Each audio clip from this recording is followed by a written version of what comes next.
There's a woman in my heart.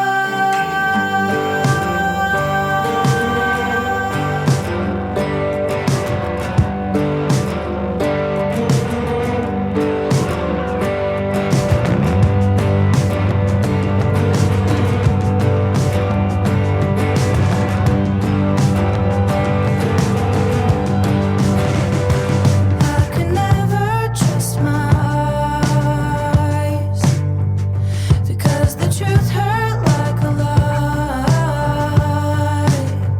I was willing to believe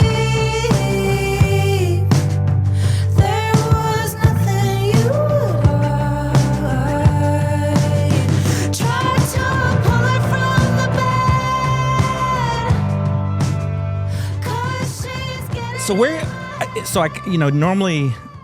Normally I try not to do a whole lot of research on people because I like the conversation to be a little bit organic. But I did listen to the interview you did with Ben Mayfield, which was really good. Oh, yeah. That was fun. And Ben, Just a while ago. if you're listening, I've stayed in that 4-H camp on Jekyll Island when he was telling the story about it. Nice. Yep. They've redeveloped that whole area. I don't know that hotel's there anymore. I think they knocked it down. But where are you from? Oh, really? That's my new favorite beach, by the way. That's I went there with my son last fall break, and we just fell in love with it because I've never gone to Jekyll. I always go to St. Simon's or whatever. If I've ever been there, that's not really my normal beach. But we just decided to randomly go to Jekyll, and I loved it. And it's nice too because they don't play about their sea turtles. So like. I'm actually kind of surprised that they let a West End build right there because that and there's that little Irish bar. Did you go down that little Irish bar that's there? I didn't, just because it was just he and I. So we just rode bikes and just like played on the beach. But no, that's like the whole play. I had no idea. We rode all the way over to where everybody used to come, like in the 1920s. I had no idea it had so much history there. So I want to return and dig in a little bit, but we definitely went to the Sea Turtle museum or whatever it is there and talked to him. And my son was talking to him forever about that. And I think that's a huge thing that kids get to do, even just to, be able to be a part of that when they're growing up. I think that's awesome. Are you from Virginia originally? Virginia, yeah. Oh, what South part? Boston, Virginia. South Boston's when it was where I was born, South Boston, and it's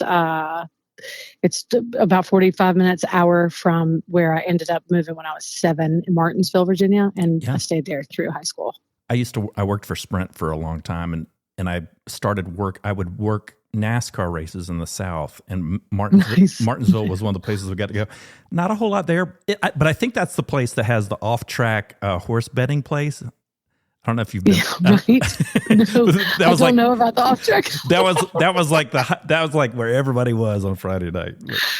Oh, that's funny. No, I know the NASCAR race as well, though, because it's such a tiny town. I could hear the racing from my house, and it's when everybody came to the tiny little town. We were like, oh, must be a NASCAR race, and we had friends that were devout, NASCAR, like they'd go and be a part of the whole thing and tailgate and go play music on truck beds. Yeah, it was a big thing. Yeah. Martinsville till I was 18, but then my parents left, and I don't really get to go back there ever because I don't really have much going on there. What's no family? You and I've only met you once. It was outside the I want to say Sky's place, but it's Nowhere Bar. I always get those Nowhere Bar. It is always Sky's place. That's right. Well, kind of, yeah. Not the one on 5 Points, but yeah. I was surprised to hear you say that you you said your dad was into singer-songwriter stuff, but that you kind of surprised your grandmother when you were like 4, I believe is what you said with your voice. Like I think you said you were singing Amazing Grace, and she was just kind of like jaw open that you sounded so beautiful. Have you ever figured out kind of where that came from? Your ability to sing? No. And that's funny that you remember that, because that's so funny. I was trying to ponder, thinking about stuff, in my head today, like, what is my musical journey? Like, what am I going to talk to him about tonight? And that's really kind of what popped up in my head was my grandmother. So that's funny that you remember that. No, I don't really know. Some of my cousins, my dad's brother, he has a son, my cousin, oldest cousin. He did some research on the family tree and said that we have some musicians like a little ways back that were classical pianist and like symphony orchestra type musicians, and he was like, I bet that's where you get it. But no, there's nobody in my family other. My dad played the guitar, but not like anybody I know. He didn't play well. What kind of stuff was he? What kind of stuff was he digging on? Like, what kind of music were you exposed to? Dylan, Pete Seeger, that kind of. Yeah, he was the whole Woody Guthrie, or just all kinds of old folky stuff like that. He loved the whole New York scene back in the 50s and 60s. He was that guy of the 60s one. Like he used to go there and see Nina Simone and like all of those cats. He just loved all of that kind of stuff. He lived in Nashville in the 60s, and he got to really, like, he knew Chris Christopherson. He got him a job. He got him a job at Paramount, the recording studio. Like, my dad swept the floors there, and gave his job to Chris, and like just was like amongst everybody, but was never like, never like I didn't, Chris wasn't like a godfather or anything. Like, it wasn't like I got to meet him and say, hey, my friend, my dad's Bobby, but he knew everybody. He kept in touch with people. That's crazy. And he was great about phone calls and would call people, and they'd be like, oh yeah, hey Bobby, like just old, huge names of just people that are, I'm like, what? You know him? But yeah. I'm like, hey, why don't you pull some strings, Dad? What's going on? I remember going over to a house party in high school in Athens, and there was this girl. Her last name was Deacle, and her dad owned a State Farm insurance company. Was it Mike Deacle? Yes, it was Mike Deacle. And I went over to their house, hanging out with a bunch of people. Went down the basement, and there was like gold and platinum records everywhere. And I was like, what the hell is going on down here? And she was like, or somebody told us, yeah, he wrote a lot of songs for Kenny Rogers. I was like, oh my God. Yeah. Yeah. He was a hell of a songwriter. Crazy. He was awesome. Well, yeah, we never wrote together. It was weird. People used to try to get us together to write, and it never worked out. And now I play music with Jess Franklin, who used to be in Athens, was Tishomingo for a while. Yeah. Do you know who that is? Yeah. So he was, and then he went on the road with Brantley Gilbert for like 15 years and just got off the road and lives about 15 minutes from my house. So we play together now. He's in my band. And he was telling me, he was playing a song for me one night. I'm like, that's amazing. He was like, yeah, I wrote this with Mike Deacle. Damn. He was a great friend of mine. And he plays this song and this song and this. I mean, I had no idea really until sitting down with Jess how many. I probably should have gone over and written with him while I was in Athens before he passed, especially because he was apparently really, really good at it. I knew a kid in college, played bass with Tishomingo for a few years named Chuck. I don't know if you ever met Chuck. But anyway. I don't think I met Chuck. I've only known Tishomingo with Spivey. He was who's now my bass player. He was coincidentally. Right. Recruited. Right. He's kind of like a package deal with Jess. Jess has known him since he was in high school. So that makes they sense. Just it's just easy that way. Yeah. And then so you need easy when you get old. Yeah, no doubt. Right. Yeah. So you started playing when you were 14, is that right? Guitar and piano? Guitar. I played piano my whole life. Okay. I never really play out live, which is funny. I should, and I probably will begin to, because I've begun writing a lot of songs on piano, but I've played piano since I was really little, and taken lessons for, probably like 12 years. I took lessons, and then just guitar was, I got my first one when I was 14. And then, I played with it, but I didn't really get serious about music really until, I played, but and it played around on it, but I wasn't really serious about it until I was in college. I was in vocal performance school in college, but my voice has always been my instrument. I've never, really ever been as good on anything as I am at singing. So sadly, I'd like to have all kinds of instruments, but this might be an obvious question, but did you go to school UGA? I did not. Oh, I did okay. not. I tried to. I went to, you did. They were like, nah. Well, they were like, nah. Well, I didn't get past I was trying to get in 94. So That Me too. was We're about the same age. yeah. Oh, right on. Mhm. Okay. So yeah, 76. So I I was trying to get in and I went through the music auditions and I made it into the music school, but I did not get in grade wise. They didn't, that didn't, I came in, I did the auditions, and I don't really know why they let me get that far without having the GPA really to get in. But I mean, I didn't have a horrible GPA, but they were still strict back then. I think they're worse now. But yeah, no, I tried, and then I ended up going to Converse College in Spartanburg, South Carolina, and my roommate was from Atlanta, and we both decided we wanted to transfer to UGA. So in '95. We came and lived the summer of '95 in Athens, and I went back to Spartanburg, South Carolina, like running. I was like, I will never, ever graduate from that school because I partied my ass off. I was like, this is not going to work for me. I will never graduate. Well, I've got to go back. my dumb ass, I tried to apply straight into Terry College of Business, and they were like, get the fuck out of here. Gosh. Get out of here. Yeah, no, it was not. I came to summer school, and I was like, this is not the place for me. I'll end up on the streets real quick. but now I worked at Uptown Lounge and then Georgia Theater from about 98 to 2002. And I could have sworn I remember you coming through there pretty regular. Am I right? Or did I make that up? So 2000, I began coming to Athens, and then I think in 2000, I met David Blackman in like 2000, and so I started coming to town to visit him and hang out with him, and then began recording with John Keane and moved to town. I think 2001. I believe. I can't remember. It's kind of fuzzy, but I think 2001 is when I moved to town. Why is that? Why is it fuzzy, Betsy? I have no idea. I don't know. I tell you what. Let me tell you this. None of the kids are going to be the way that we are, because I saw these kids the other day that got out of prom. They were done with prom. I had a ball, and then they went to the gym. After prom. What the? I was like, what? Were you on acid? Was it fun to go? And what is wrong with y'all? Maybe what? Maybe they were trying to get those Quaaludes to kick in, like in Wolf of Wall Street. I was just blown away. And I was like, I don't even understand who you are. I don't even understand it. But apparently you will rule the world, because that's just far beyond anything. Yeah. Well, so anyway, I did used to play there and come there all the time, but I don't know. I think the first time I played was, what's the name of Jeff Rushi's old band? What was that? Do you remember that?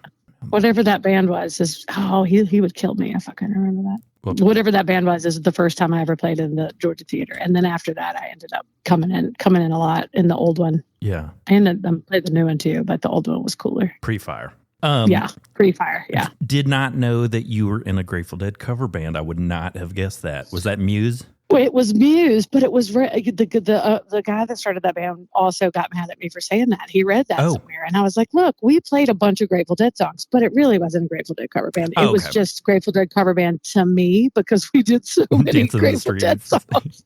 But yeah, that was the song that got me in to the band, and but we had a bunch of original music that. It's funny because when I see him, he lives in Asheville now. Mm-hmm. When I see him, we'll launch into a song from it, and both of us have it still dialed in. So yeah, there was tons. He was like, "Why did you say it was a Grateful Dead cover band? We had original tunes. We had a lot of them." So yeah, I have to correct that with you.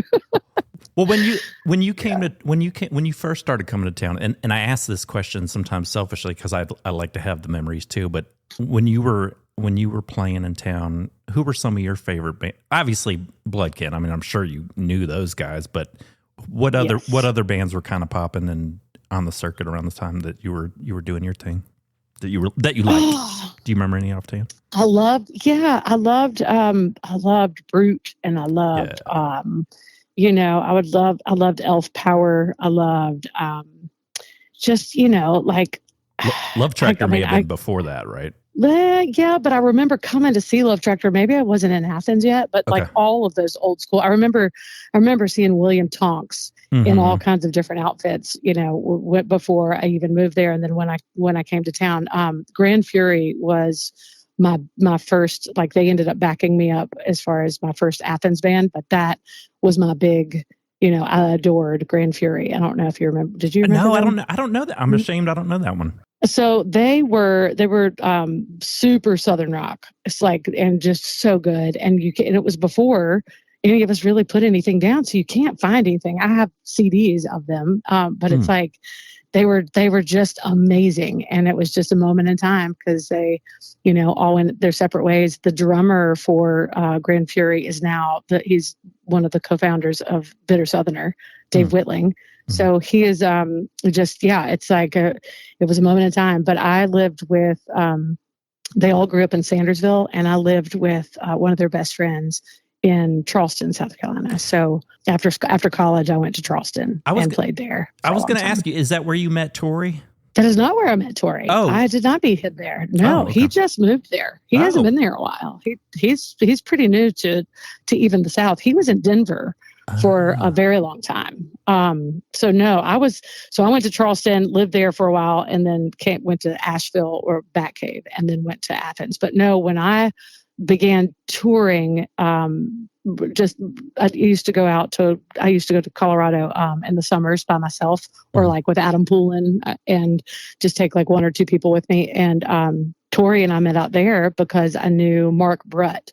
And Mark Brutt had moved out there, and he introduced me to him, and he would loan me a PA. Tori would loan me his PA so that I could tour all through the mountains and not have to rent anything. Oh, that's funny. So yeah, we were friends through that for years and years and years. And then when he was moving, after he joined Bloodkin, he was going to move to New Orleans, and randomly he was like, you know what? I think it's going to be Charleston instead. So yeah, he's pretty new there, but he's out every night because he's into the music and likes to go see things. So you'd think he'd been there for 20 years, right? From the way that he knows everybody there now. He seems like a pirate. Yeah. Like he just grew up on the beach. He's totally a pirate in every way, in all the ways. What year was that when you went to Charleston? Let's see. So when was that before sweeping up the porch? It was it was before sweeping up the porch. So I moved to Charleston right after college. So it was it was right. I guess I graduated 98. So I was out. I went in 99 to Charleston. Okay. And then, and I think you did everything I could to, I mean, that was a great, that's also a little fuzzy too, because that was a lot of, I did day job all night, or worked all night singing, and then day job. And then I would, leave both of those things and go on Widespread Panic tour for, like a month at a time, and then come back and then jump in all of that again. So yeah, that was a crazy time. When did you first meet Danny and Eric? How did y'all cross paths? Was it a Panic type thing, or just? No, when I moved to town, before I moved to town, I was good friends with Eric's then girlfriend, Anna Broach was her name then. Yeah. She's Anna Hansen now. And she was dating Eric, and that's the first time I met him, and just knew him through her. And that was like, Danny and Eric would be around when I was hanging out with her, but we didn't really hang. I just kind of, we would cross paths, and then I would go see them, and Anna would be singing with them here and there, and so I would go see her singing with them. And then I guess fast forward to when I worked at the Globe, and Eric was at the Georgia Bar, and we would meet in the alleyway, taking the trash out, and go take some shots and hang out and smoke cigarettes and talk about everything, and then part ways. And then shortly after that, I began popping in with them and just doing some here and there little background vocal things. So it was kind of organic. It's not really like a specific date or anything like that. It was just kind of like we were always around each other. Yeah. And I think you mentioned that you, after your time in Charleston, I may have this timing off, but it sounded like you had maybe gotten a little tired of doing the cover show or cover shows, and you headed for the mountains of North Carolina with your guitar to sit down and practice your craft of songwriting. Did I have that right?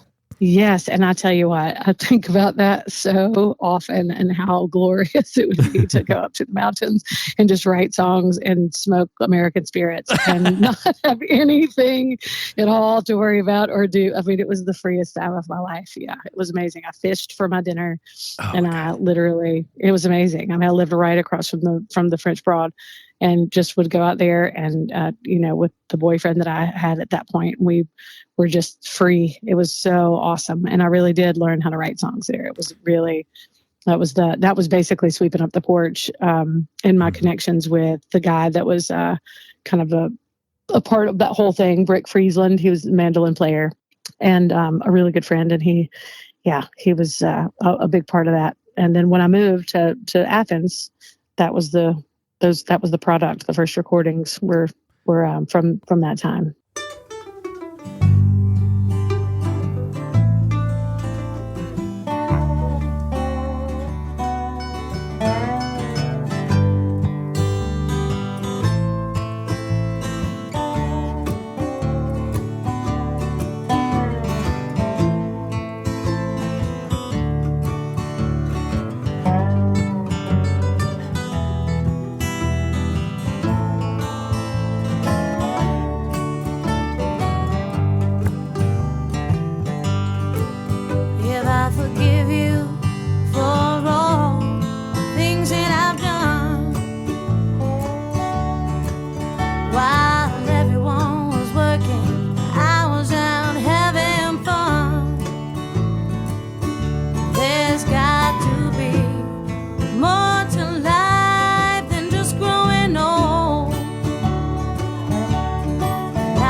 did you do to sharpen that skill? Like, obviously playing is. I couldn't write a song to save my damn life, so I'm curious. Like, what did you do while you were up there to kind of immerse yourself in that practice? And I think I always wrote songs, so that wasn't really. I think moving up there gave me the ability to dedicate myself to it because it was. I used to write songs when I was little. When I would play the piano when I was 5, 6, 7 years old, I would rewrite the songs on my mom's. Like I knew that I figured out the chords. She showed me the chords for the piano books. And so like, I remember like maybe my first song that I rewrote the words to was Sentimental Journey. And I remember just like making my own words up. And then I was melodramatic. I am melodramatic as hell. And so I just, would write things and, would take my boom box in the bathroom with me and, just record myself singing songs that I would, make up. I wish I could find something now that I did back then. But yeah, I always fancied myself a songwriter or fancied myself somebody that was saying something that people would want to hear because I would write in my journal all the time. And I would write it in a way that like it was like I was perceived like I was like Thomas Jefferson or something. Like people are going to read this one day. And with a feather pen and an inkwell. Right. It's got to be proper English. I'm going to go back here. I'm going to rewrite this one because it doesn't sound right like that. It was So it wasn't really that far of a stretch for me to go up there.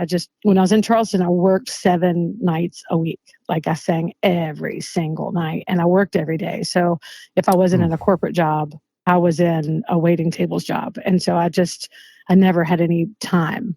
So that was really more just me being like, everybody shut up and I'm going to move away from everybody that I love and know. And I'm going to go be quiet for a little while. When you moved to Nashville, was that before Still Waiting? Oh yeah, that was after. No. After. I didn't move to Nashville until until we had our son. Oh, okay. I had my timing 2015, I think. I've got a bone to pick with Tim Cook over at Apple because Apple has Still Waiting as a rock album and This Far as a country album. Like, what the fuck are y'all talking about? Yeah. It's, genres really, it's funny. Like, especially people that don't, you get spoiled in Athens because people really do, even if you don't like play, you get it. If you don't, and people that that are not in. I was spoiled just living in Athens and Nashville and Charleston and Asheville because they're all so musical and people get it. And when you move to a place that is, like Dahlonega, people don't. It's hard for people to get it. And I have so many people trying to do music around me all the time and asking things like, so what should I say for this singer-songwriter show? Should it be all this genre or this genre? And it's, really anybody, this. It's like anybody that plays music could probably play multiple genres and probably do. It's really just, who you get to play with you that kind of, Dan Nettles is jazz. You're not going to find him out playing an Allman Brothers song, but when it's somebody that is, been around that sings and plays and writes, you're going to, dip into lots of different wells. And so putting people in genres it's always been a bizarre thing to me because everybody, I could do any of the things. You want me to sing country? I'll sing country. You want me to sing blues? You want me to sing jazz? Somebody. Well, if anybody can do it, you can. That's why I was trying to get the root of who your dad was because I was trying to figure out where you got all that damn soul. Oh yeah, I think that's a past life. I don't know. I don't know if that's this one. Well, it sounds like when you we all have these paths that we go down that end up being not what we thought, but it sounded like Nashville didn't really fill your cup the way you thought it would, and that was a little bit short lived. Was that a disappointment, or do you think that was kind of like? It was a disappointment to leave. Actually, it was not. It was. I loved it. I just didn't make as much sense as it needed to make financially for me to stay. Right. It was very expensive. Well, and you just had your son, right? I had, and that's what I like to say that is that if I had moved there before getting married and having a child, then I'd still be there. I really loved not knowing how the day would end.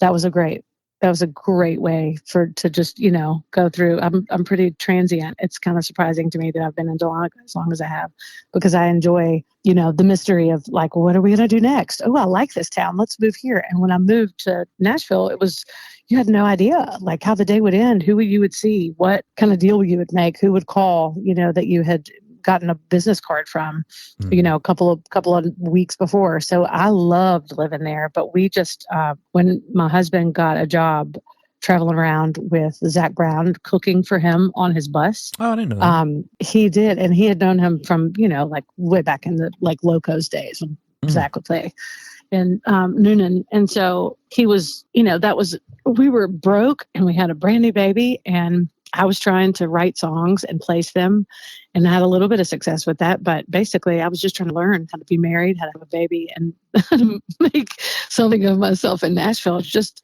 a really huge, a huge list of stuff that I was trying to accomplish, and I just don't think that I had the ability. If we had, had trust funds, would probably still be there. Right. But he got that job. And so they moved him to Dahlonega, and he actually moved here to Dahlonega 6 months before I left because I didn't want to leave. I was like, I'm going to stay here and let's just see what's going on. And he moved here just to make sure that, it was something that was going to work for us and that he liked it. And I would come visit. And it took 6 months to talk me into leaving. So it wasn't that it was such a failure. It was just that I think it really takes a good 5 years somewhere to dig your feet in. And I really, I think about going back all the time. I think about moving back to Athens all the time. I mean, I loved both of those towns, and Athens is clearly like a home to me. But Nashville is fun. What part did you live in when you were up there? And I ask because I just moved my girlfriend down there from up there 2 years ago. So when we were dating, I would go up, and she lived she worked in Franklin, but she lived over in Antioch. Okay. So I can't even remember the name. We were in East Nashville first. Okay. We were East Nashville first. But it was, so it's Old Hickory Boulevard, but Hickory Boulevard runs around like the whole town. So it's a funny thing to say Old Hickory Boulevard. But it was in East Nashville, and that was about a year and a half. And then we moved to Dixon, which was forever away. But our pistol, Matt Stosel, good friend that plays pedal steel, him. His pedal steel guy lives in Dixon, and he'd always talked about Dixon. And I was like, I'll go to Dixon. That's like, okay, we'll go out here. I'll write songs, have sweet little 2-year-old boy. And it's beside Bon Aqua, which is where Johnny Cash has that the farm that his manager didn't hawk, whatever that story is, where his manager got everything, basically got rid of everything. That was like the one place that he did not.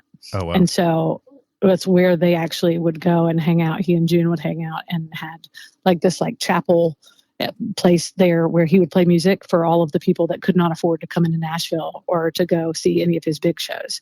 So I had been going out there, and I was like, well, that place is cool. And we found a place that was cheap, and it was on a river. And I was like, okay. And then I figured out that was really hard to get back in town and do work and, be productive in Nashville. So then we went to Kingston Springs to get a little bit closer. So three different places while we were there. Well, it's funny you say Zach Brown, because I saw him play at his dad's bar on Lake Oconee right before he really, wait a minute. Is that Zach Brown? Yeah. Saw him play there. His dad, I think, owned a bar that was on Lake Oconee, and saw him play before he really it must have been right before he blew up. And I remember thinking, the place was packed. I remember thinking, this guy is incredible. And man, cool. He sure did turn up after that. So he sure did. And he's and do you know he grew up here? It's so weird how in Dahlonega? It's so weird. I don't know that he was born here, but he went to high school here, and his best friend was a really good friend of ours. And it's a weird how it all kind of connects. It's that's crazy. It's pretty odd. Who? Where did you write and produce your two albums, the one with Bare Knuckle Band and This Far. Where'd you do those? So I did Held Up by Progress with John King. Still Waiting was a couple of years later, and that was with AJ Adams at and his studio, Troubadour Den recording.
Oh, okay. And then I did This Far over at over with Jay Rogers over in Watkinsville. Jay Full Moon Studio. Rogers?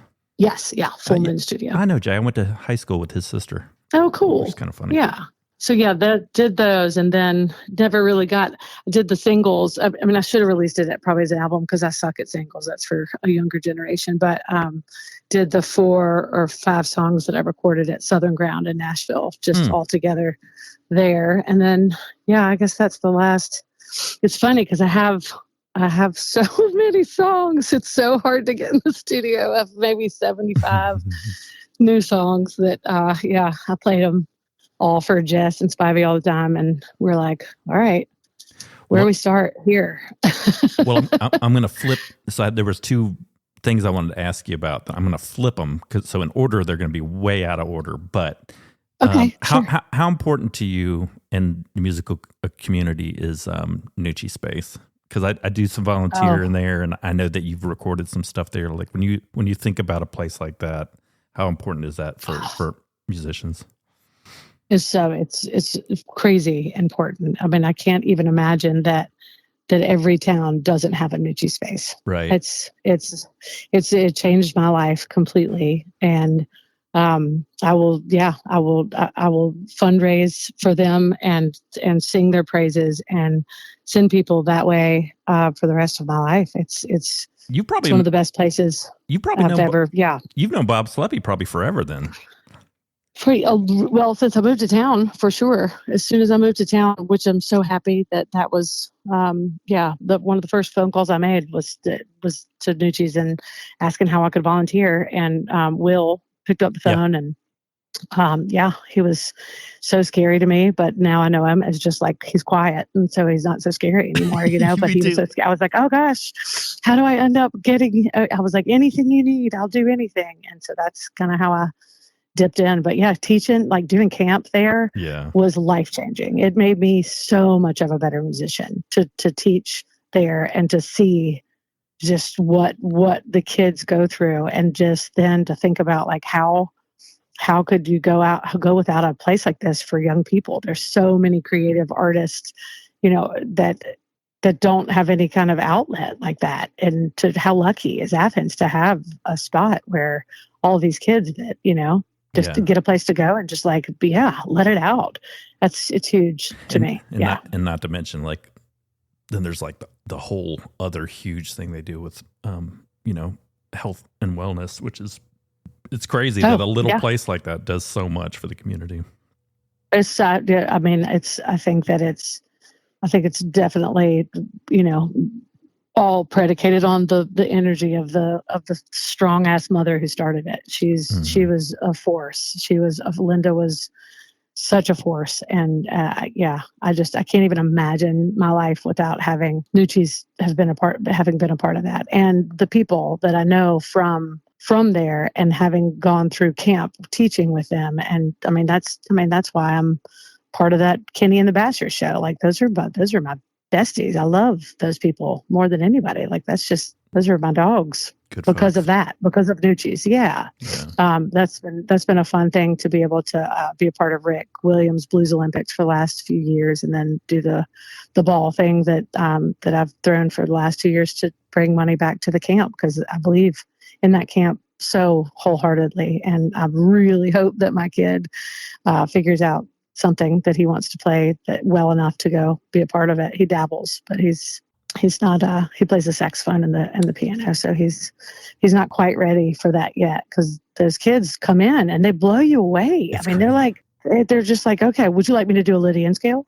All right. How about this? How about this scale? Would you like me to do? And I remember not knowing some of the stuff that the kids were doing for me, and me being like, yeah, no, let's do that one again. And not even knowing as much as they did. So, I worked one of the Camp Amped finales, and God, I've told this story before and I forget what song it was. And I think the max age for that program is like 13, 14, 15, somewhere in that range.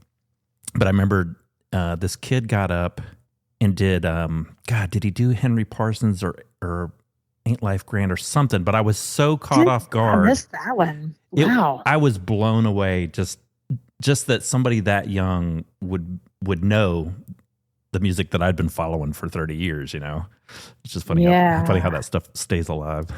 It really is. And it's, it's one of the things that makes it, Eric and I always have a good time talking about, the young kids that come and are singing all the words that are not ones that Panic covers. Like that's where it's surprising. And when it's a song that we do that Panic doesn't cover, it's like, and there's a young kid singing it, we're like, oh, right, that's huge. Because it's a pretty old crowd that all of us have, that know any of us from anything that we've ever done. So that always makes me really happy. Well, I'm dying to know the story. I don't know the story of how it all happened. Obviously, when Danny passed away was it right after Black Market Tango came out?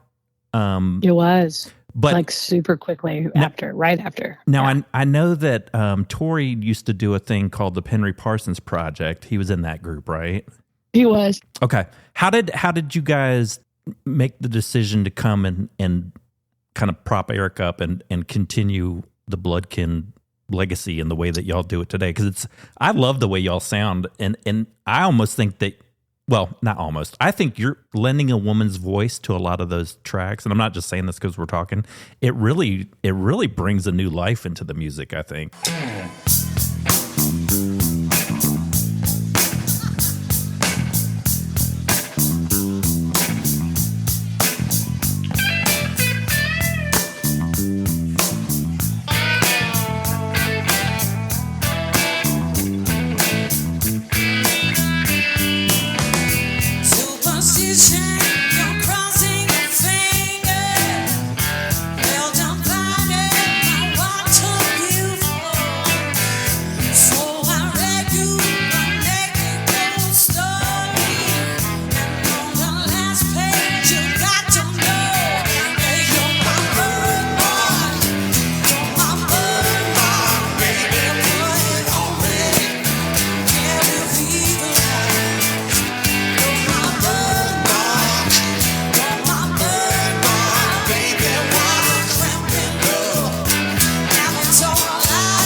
And I was going to ask you, just kind of how that came together.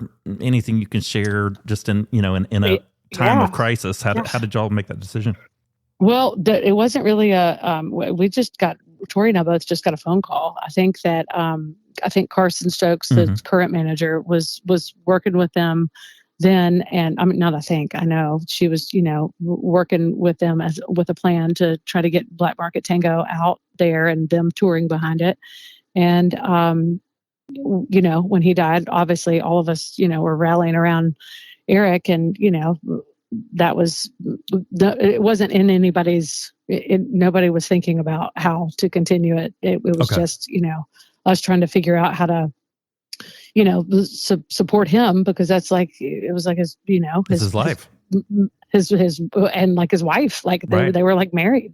So it was, that was a really weird thing. And then I just remember, Carson calling and saying, would you be into coming and doing some shows just to see if, coming and being a part of this? Like, we don't want this to die. And we really think that this would be something. I think she called Eric and they talked about it. And that was just kind of the way that she said, let's call and see if we can. I mean, we like to joke about it now and say that it took, two of us to fill Elvis's shoes is what we like to say. Cause it is like Tori's a big personality and I'm a big personality, and it takes both of us to do, the stuff that we need to do to carry on the big personality that, that Danny put in to a lot of the songs. But yeah, everybody knew that they couldn't put just a guy in, because it would be like, well, and all the fans, for anybody that people love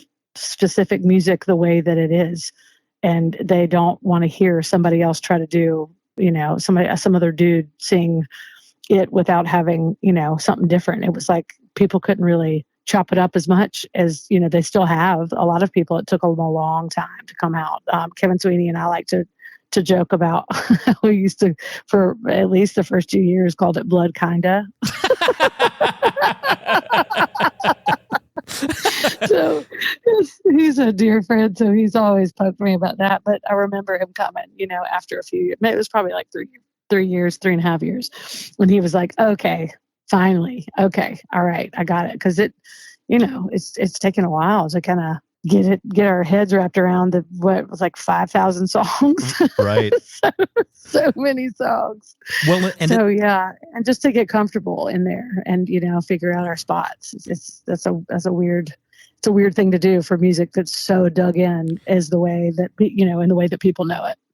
Well, to kind of bring it full circle to when you headed to the hills in North Carolina to spend time songwriting, you had, you'd perform with those guys and such, but was it, how am I trying to ask this question? He and Eric were the stories that they tell in their music is so interesting to me, because you can really see the picture that they're trying to paint. Like when I'm listening to Good Luck Charm or whatever, it's like, I really can get into it. And it's, I feel those songs. As a songwriter, was that like, do you kind of have them in a different, different echelon? Yeah. Like he just some of the stuff he wrote was amazing. And well, did it make you appreciate that level of songwriting even more? Yeah. Yeah. It's weird. It's actually, it really makes me regret not spending more time. Danny and I always had a plan to get together and we always would talk at a bar, it was always like a late night talk, and we'd be like, we're going to write an album, which like, I want you to like write the stuff about the light, and I'm going to write the stuff about the dark, and it's going to be this, it's going to be that. And I just remember kind of, placating and being like, yeah, let's do it. Let's find, like, I loved Bloodkin and I loved them, but I didn't dig in the way that I have been able to dig in now, and it makes me so upset that I'm not able to talk to him about and write with him in the way that we always kind of talked about, that we always kind of just, joked about. We should do this. This is what we should do.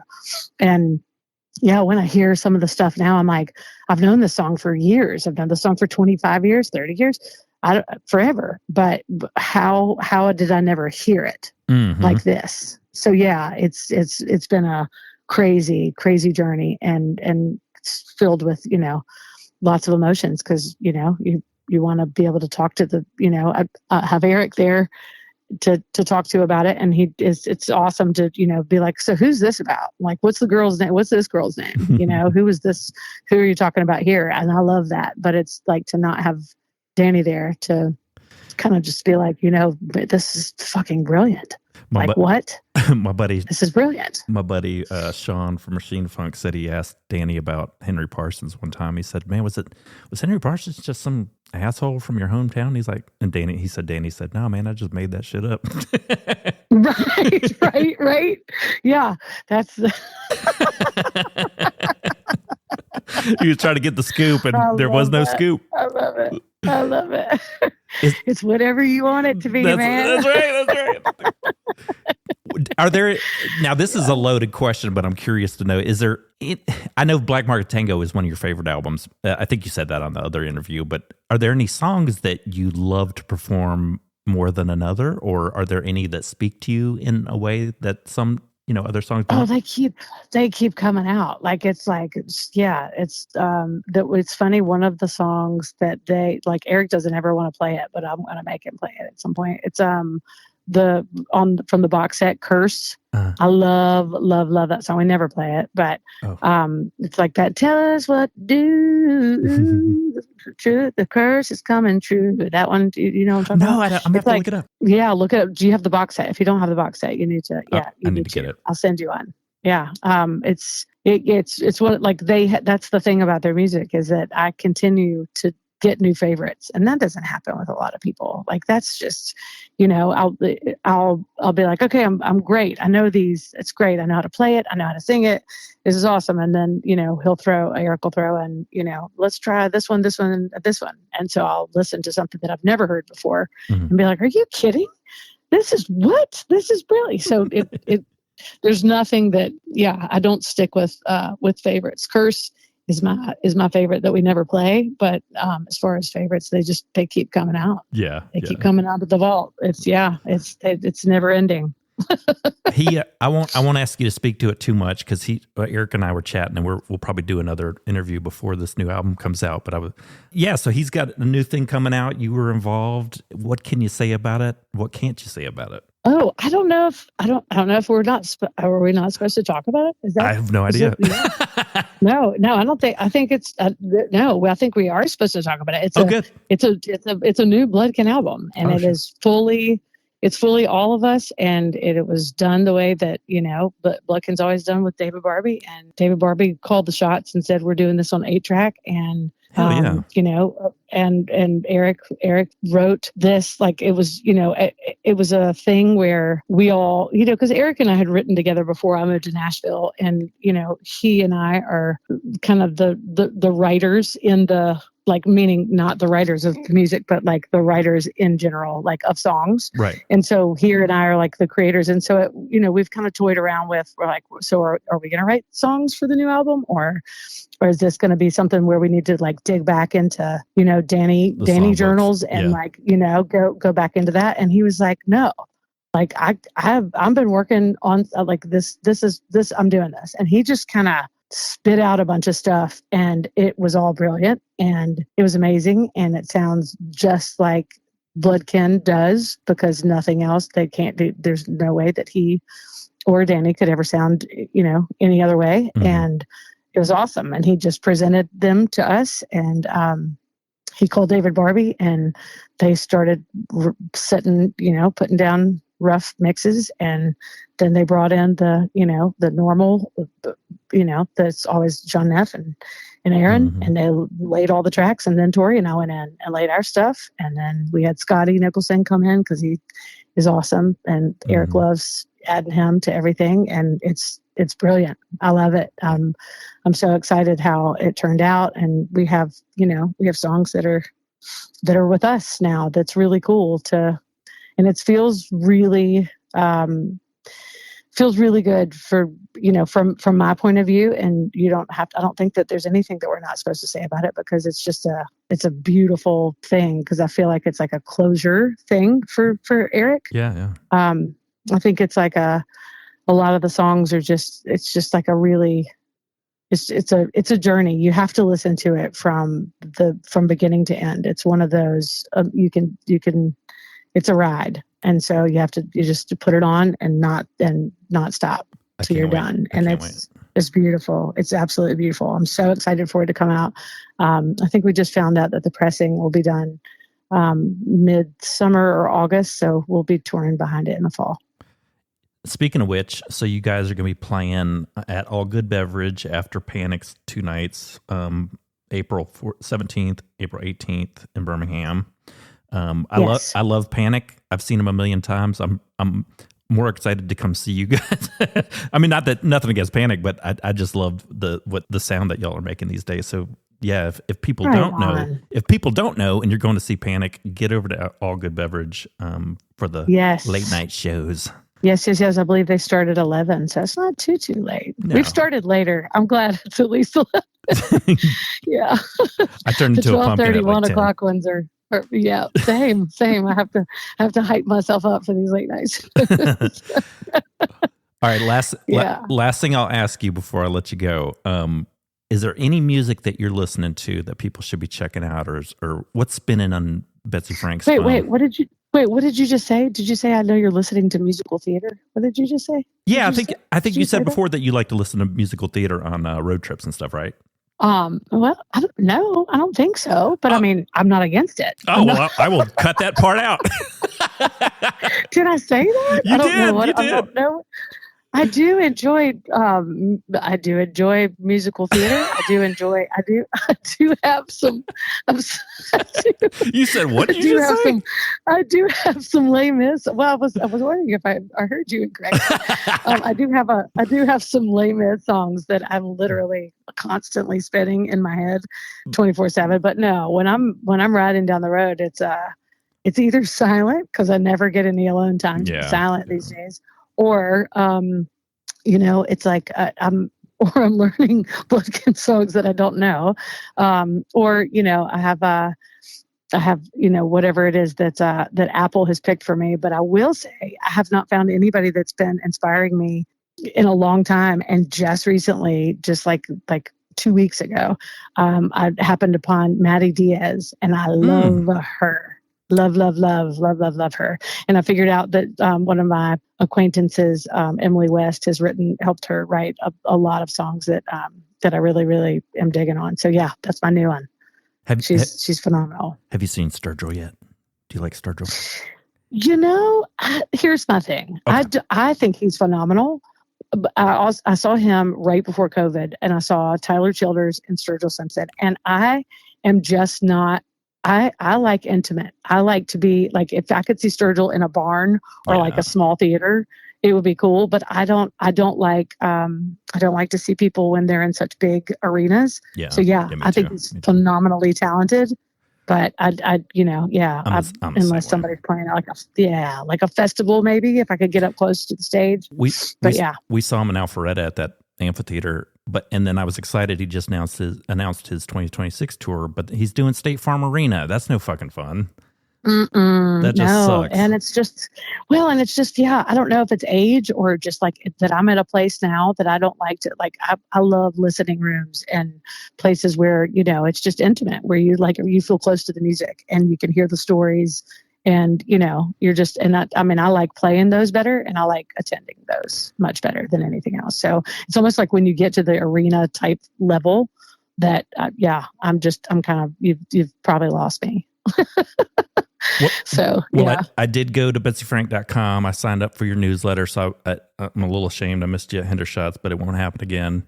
It's okay. I don't really remember the last time I sent out a newsletter, so I need to get on that. And the fact that you signed up is going to make me do it.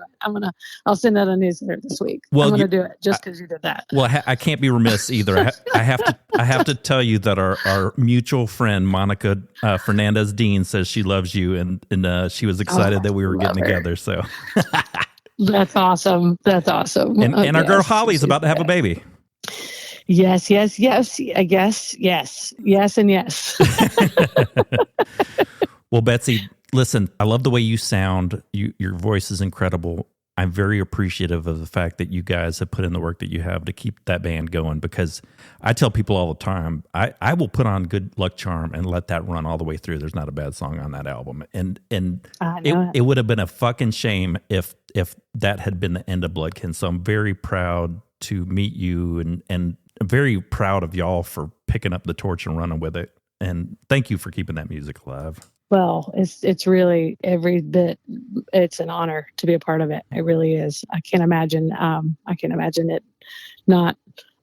having this not have been a part of my life, because it's added so much to me, just personally and musically and everything else. And really going back to playing Good Luck Charm. I mean, that's how many I can do that with so many Bloodkin albums. Yeah. So it's like, how many bands have albums that you can do like back to back, like Creeperweed? Come on now. Right. Like all of them. Out of state plays. So yeah. All of them. It's just like all of them. So yeah, it's truly my honor, and I'm really, really happy to be a part of it. I'm gonna let you get back to your family. thank you again for coming on, and hopefully I'll see you in Birmingham. Thanks for having me. We'll definitely see you in Birmingham. You will be on the list, darling. All right. Sure. Okay. Well, I'll be there. No, I'm just kidding. Yeah.